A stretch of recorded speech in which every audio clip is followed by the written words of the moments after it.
네, 우리 함께 보는 말씀은 마가복음 8장 27절에서 38절까지입니다.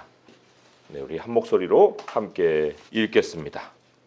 예수와 제자들이 빌립보 가이사랴 여러 마을로 나가실새 길에서 제자들에게 물어 이르시되 사람들이 나를 누구라고 하느냐? 제자들이 여짜와 이르되 세례 요한이라 하고 더러는 엘리야 더러는 선지자 중에 하나라 하나이다. 또 물으시되 너희는 나를 누구라 하느냐? 베드로가 대답하여 이르되 주는 그리스도시니이다 하매 이에 자기의 일을 아무에게도 말하지 말라 경고하시고 인자가 많은 고난을 받고 장로들과 대제사장들과 서기관들에게 버림받아 죽임을 당하고 사흘 만에 살아나야 할 것을 비로소 그들에게 가르치시되 드러내놓고 이 말씀을 하시니 베드로가 예수를 붙들고 항변하매 예수께서 돌이키사 제자들을 보시며 베드로를 꾸짖어 이르시되 사탄아 내 뒤로 물러가라. 네가 하나님의 일을 생각하지 아니하고 도리어 사람의 일을 생각하는도다 하시고 무리와 제자들을 불러 이르시되 누구든지 나를 따라 오려거든 자기를 부인하고 자기 십자가를 지고 나를 따를 것이니라. 누구든지 자기 목숨을 구원하고자 하면 잃을 것이요 누구든지 나와 복음을 위하여 자기 목숨을 잃으면 구원하리라. 사람이 만일 온 천하를 얻고도 자기 목숨을 잃으면 무엇이 유익하리요? 사람이 무엇을 주고 자기 목숨과 바꾸겠느냐? 누구든지 이 음란하고 죄 많은 세대에서 나와 내 말을 부끄러워하면 인자도 아버지의 영광으로 거룩한 천사들과 함께 올 때에 그 사람을 부끄러워하리라. 예수님의 두 가지 질문으로 말씀이 시작하죠. 사람들이 나를 누구라고 하느냐라는 것이 첫 번째 질문이고요. 너희는 나를 누구라고 하느냐? 이게 두 번째 질문이에요. 첫 번째 질문에 대해서는 여러 가지 의견들이 지금 나왔어요. 세례 요한입니다. 엘리야입니다. 선지자 중에 하나라고도 합니다. 이거는 이제 예수님을 관찰하고서 자기들이 생각한 바를 내는 거예요. 의견을 내는 거예요. 자, 그런데 두 번째 질문, 너희는 나를 누구라 하느냐? 이 두 번째 질문에 대한 답은요, 사람에게서 나오지 않습니다. 우리는 보통 예수님은 누구신가? 라는 질문을 스스로도 던지고 다른 사람에게도 물어보고 또 책에도 그런 제목으로 책이 많이 나와요. 예수님은 누구인가? Who is Jesus? 그런 질문을 던지는데 자, 거기에 대해서 이제 답을 쓰죠. 나도 뭐라고 얘기하죠? 그게 사람에서 나올까요? 아니에요. 오늘 베드로가 거기에 대해서 이제 주는 그리스도신이다라고 했는데 이 마가복음에는 굉장히 짧고 간략하게 모든 사건들을 이어가기 때문에 그 설명이 안 붙어 있는데 조금은 더 확장해서 기록하고 있는 마태복음을 보게 되면 베드로의 답이 사람에게서 나온 게 아니에요. 마태복음 16장 17절에 보니까 예수께서 대답하여 이르시되 바요나 시몬아 내가 복이 있도다. 이를 내게 알게 하니는 혈육이 아니요 하늘에 계신 내 아버지시니라. 내게 알게 하니 하나님이 알려주셔야만 예수님이 누구신지를 안다는 거예요. 그렇지 않고 사람이 아무리 알려고 해도 모른다. 그리고는 하나님이 알려주신 것, 여기 내게 알게 한 이라고 나오잖아요. 하나님이 알려주신 것, 그게 반석이에요. 그 이어서 얘기하는 게 그잖아요. 또 내가 내게 이르노니 너는 베드로라. 내가 이 반석 위에, 이 반석이 뭐예요? 내게 알게 하니가 알게 해준 것. 그게 반석이에요. 그 반석 위에 내 교회를 세우리니 음부의 권세가 이기지 못하리라. 교회는 하나님이 알게 해주신 것 위에 세워져야 돼요. 그래야 음부의 권세가 흔들지 못해요. 만약에 교회가 하나님이 알게 해주신 것이 아닌 사람이 알고 있는 그런 지식을 가지고 그 위에다가 교회를 세우면 흔들흔들 해버리죠. 왜? 의견이 다르니까. 이런 의견도 있고 저런 의견도 있는데 이렇게 합시다. 저렇게 합시다. 그럼 그럴 때마다 막 이렇게 흔들려 버리죠. 이거는 교회가 아니에요. 그래서 예수님을 인격적으로 아는 것. 누가 예수님이신가? 예수님은 누구신가? 이거는 지식으로 되지 않고 아무리 많은 정보를 갖다 줘도 그걸 조합해가지고 얘기를 할 수가 없어요. 아무리 똑똑하고 지식이 있는 사람도 예수님을 그런 정보를 가지고는 인격적으로 만날 수가 없다는 거예요. 그러니까 예수님은 누구신가? 라는 이 단순한 질문인데 그 단순한 질문에 대해서 답을 할 수 있는 사람은 하나님이 그것을 알게 해주신 그 사람만이라는 거예요. 우리도 나는 그렇게 어렵게 그걸 안 건 아닌데요 라고 우리가 생각할 수 있는 것은 하나님이 그것을 알려주셨기 때문에. 자, 그런데 여기 이제 좋은 예가 있어요. 정말 예수님을 믿을 수 없고 믿을 거라고 생각도 안 하고 상상도 안 했던 그 사람이 예수님을 믿은 한 예가 성경에 나오는데 누구예요? 사도 바울이죠. 사도 바울이 예수님을 만나고 난 다음에 그에게 이제 성령이 충만하게 임했어요. 그 성령이 충만하게 임했을 때 어떤 일이 벌어졌는가? 대단한 일이 벌어졌죠. 그리고는 이제 이것은 우리 모든 사람들에게도 영적으로 다 일어난 일인데, 자, 제가 한 구절 읽어드릴게요. 사도행전 9장 17절 18절인데요.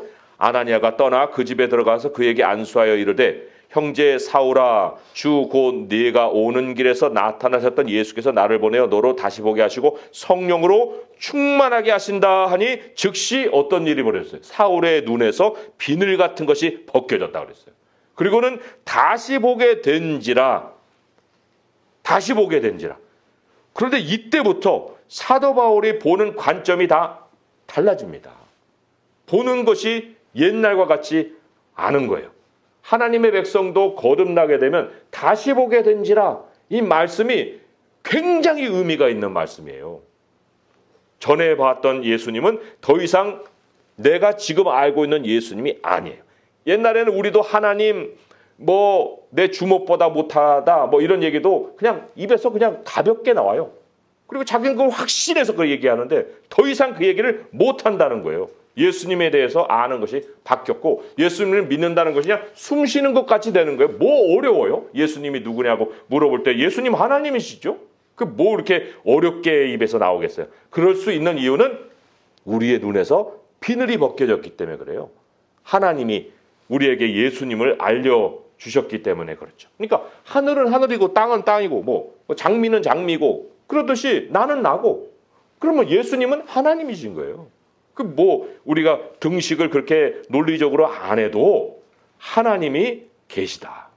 나를 지으신 하나님이 나를 만나주셨다라는 사실을 우리가 너무나도 확신 있게 내 자신에게도 믿고 또 다른 사람에게도 얘기를 해줄 수가 있는 거죠. 그러니까 이제부터는 믿음이 필요한 거지 자꾸 이해를 하려고 하는 게 필요한 게 아니에요. 부부가 이제 연합해서 부부가 됐는데 그러면 이제 서로가 신뢰하면서 사는 게 꽤 마땅한 거잖아요. 그런데 맨날 난 당신 이해가 안 돼. 난 당신 전혀 모르겠어.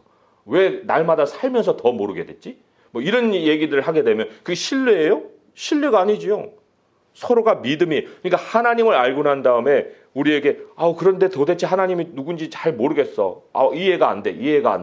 이런 거는 그거는 하나님을 제대로 만나지 못한 거예요. 믿음이 우리의 마음의 중심에 있을 수 있는 것은 하나님이 우리를 만나주셨다는 표시입니다. 인격을 만나면은 그게 이해가 믿음으로 바뀌게 되어 있어요. 그런데 하나님의 백성도요, 때로는 이거 뭐야? 라고 이제 갸우뚱하는 경우가 있습니다. 100% 믿음을 우리가 가지고 산다면 하나님 무슨 권면의 말씀을 뭐 때문에 해주셨겠어요? 그런데 두려워 말아라. 내가 너와 함께한다. 너 나의 약속 갖고 있지 않냐? 그 약속을 믿어라. 라고 자꾸 우리를 권면하시는 그 배후에는 우리가 때로는 이해로 넘어가서 이건 도무지 모르겠어. 하나님 왜 이렇게 하시는 거야? 라는 얘기도 심심치 않게 하기 때문에 그렇죠. 그럼 그 원인이 어디 있을까요? 왜 믿다가 왜 이해로 넘어가서 왜 그런 하나님에 대한 어떤 의심이 우리 마음속에 스물스물 이렇게 들어오는 걸까요? 그 이유가 오늘 이제 본문의 핵심인 거죠. 사람의 일을 생각하기 때문이다. 그게 예수님의 정답이에요. 33절에 예수께서 돌이켜서 제자들을 보시며 베드로를 꾸짖어 이르시되, 제자들을 보시며 베드로를 꾸짖으셨다는 것은 대표로 꾸짖으신 거예요. 베드로만 잘못이 아니에요. 그 제자들 다 그랬다는 거예요. 사탄아 내 뒤로 물러가라. 내가 하나님의 일을 생각하지 아니하고 도리어 사람의 일을 생각하는도다.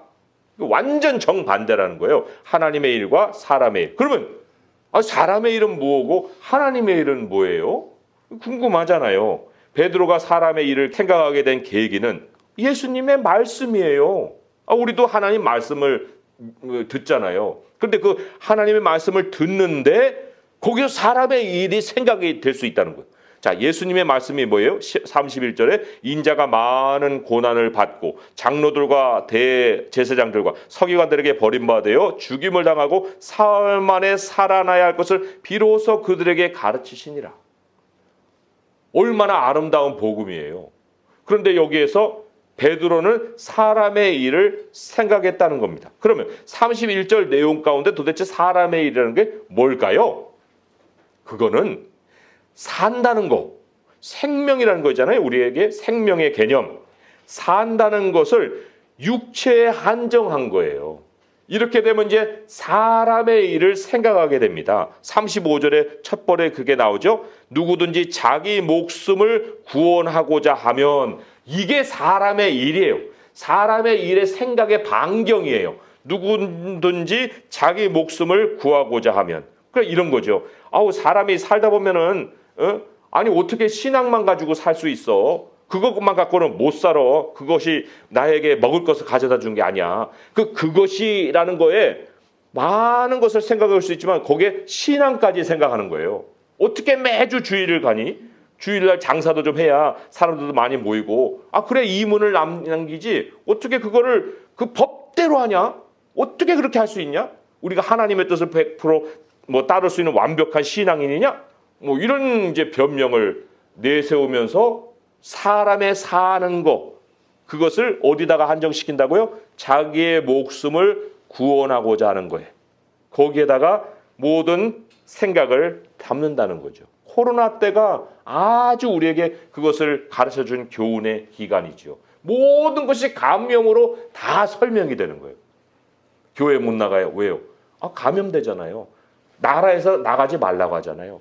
우리는 그냥 법을 잘 지키고 있는 거예요. 그렇게 이제 다 내세우고. 그래서 그게 다 설명이 되는 거예요. 그런데 그 배후에는 뭐가 있어요? 그 자기의 목숨을 구원하고자 하는 것이 있는 거예요. 그냥 내세우는 그 설명은 다 이해가 될 수 있는 거지만, 그러나 그 이해로 끝나야 됩니까? 아니잖아요. 우리에게 믿음이라는 것이 있는데, 그러면 코로나가 100년이 지속이 되면 그냥 100년 동안 예배 안 드리고 그냥 죽어버릴 거예요? 그럴 수는 없는 거 아니에요. 그러면 하나님의 일은 뭔가? 그는 생명이라는 거, 산다는 개념을, 목숨을 이 땅의 목숨에 한정시키지 않는 거예요. 여기 예수님이 그 이상을 얘기했잖아요. 죽임을 당하고 사흘 만에 살아나야 할 것을 비로소 그들에게 가르치셨다. 예수님의 말씀의 관점은 부활에 있는 거예요. 영원한 생명에 가 있어요.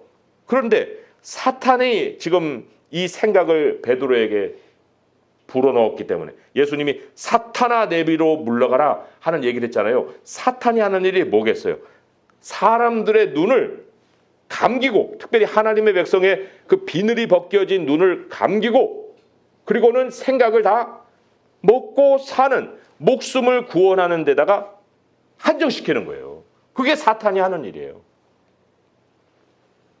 관심을 육체에 두게 만드는 거예요. 그러다 보니까 여기 32절에 말씀에 항변이 나오죠. 드러내놓고 이 말씀을 예수님이 하셨는데, 베드로가 예수를 붙들고 항변하매, 하나님 말씀에 대해서 믿음이 아니라 항변이 나온다는 거예요. 나에게요 그런 요구하지 마세요. 신앙도 상황에 순응해야 돼요.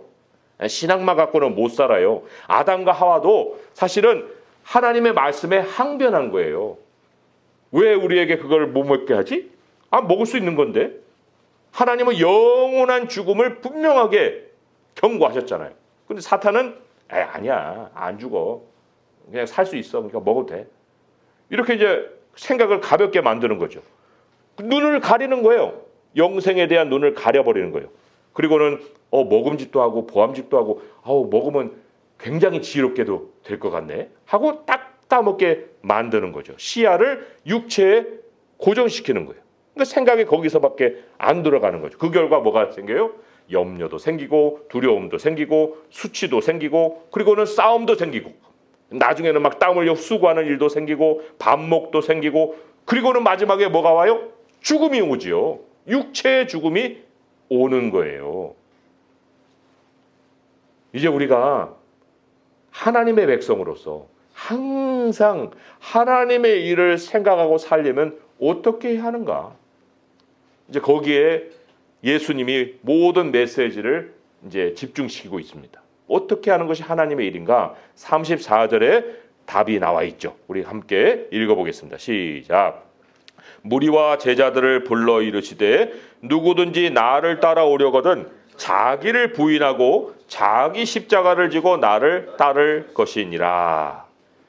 아마도 제가 예측건데 이 성경 모든 곳에서 가장 사람들이 따르기 힘들어하는 말씀이 뭐예요? 라고 할 때 아마 이 말씀이 그 몇 가지 안 되는 대표적인 어려운 요구 중에 하나일 거라 생각이 들어요. 자기를 부인하고 자기 십자가를 지고 이거를 그냥 가볍게 받아들여서 할 수 있어요. 나 하겠습니다. 이럴 사람이 얼마나 될까요? 왜 이게 어렵게 느껴지는 거예요 도대체? 왜? 자기를 부인하고 자기 십자가를 진다. 이게 굉장한 엄청난 부담처럼 느껴지는 그 이유는 이거예요. 이제 나는 없구나. 내 삶이라는 건 이제 없어. 모든 걸 다 희생해야 돼. 나는 이제 죽는 것밖에 안 남았네. 하나님을 향해서 다 드려야 되고 내 것은 없어. 그렇게 이제 생각하니까 이게 어려워지는 거예요. 그러나 우리의 눈에 뭐를 벗겨주셨다고요? 비늘을 벗겨주셨잖아요. 비늘을 벗겨주신 상황에 이 말씀을 다시 읽어보게 되면 자기 부인이 뭐냐, 자기를 부인한다는 게 뭐냐는 제대로 된 의미를 깨달아 알 수 있다는 거죠. 자기 부인이라는 거는 희생이 아니에요. 희생해라 그런 요구가 아닙니다. 아까 우리가 길게 설명한 것을 한번 종합해 보세요. 나를 부인한다. 그거는 육체의 목숨, 그 살고자 하는 거, 목숨을 구원하고자 하는 거, 그걸 중심으로 삶을 보지 말아라 라는 게 자기 부인인 거예요. 나 중심을 버려라. 그게 자기 부인인 거예요. 그건 너무나도 당연한 거 아니겠어요? 아니, 하나님이 이제 우리의 삶을 인도해 가신다는데 왜 내가 여전히 이걸 붙들고 있어야 돼요? 내가 붙들고 있어야 될 것도 없고 내가 삶의 주권자도 아니잖아요.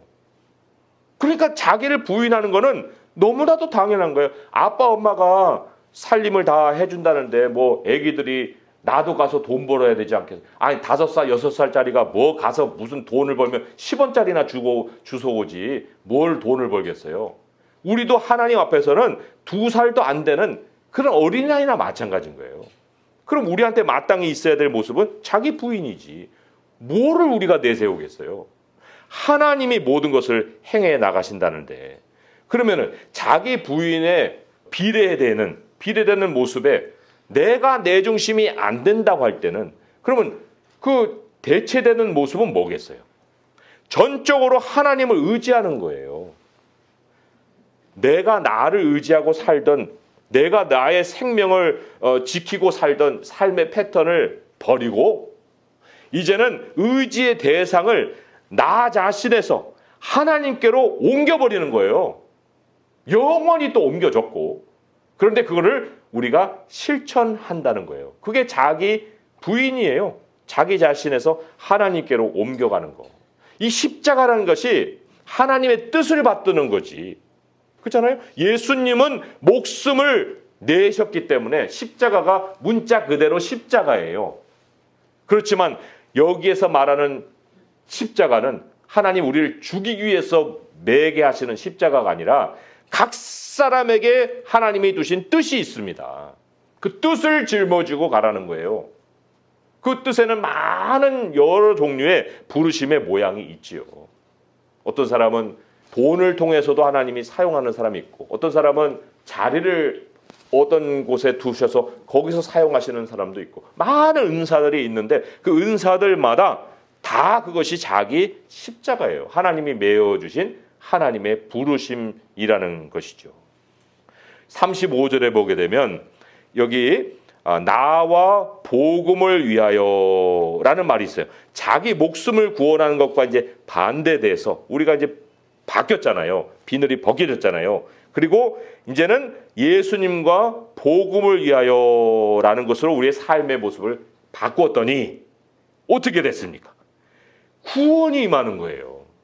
나를 위해서 사니까 오히려 삶이 잃어버려지는, 우리가 이 상실하는 것들이 많아지는 반면에 하나님과 복음을 위해서 삶의 목적을 바꾸고 내 의지의 대상을 하나님께로 바꿨더니 내 목숨을 빼앗길 것 같았는데 구원해 주시더라. 하나님이 건져주시는 체험을 계속해서 해 나가는 거예요.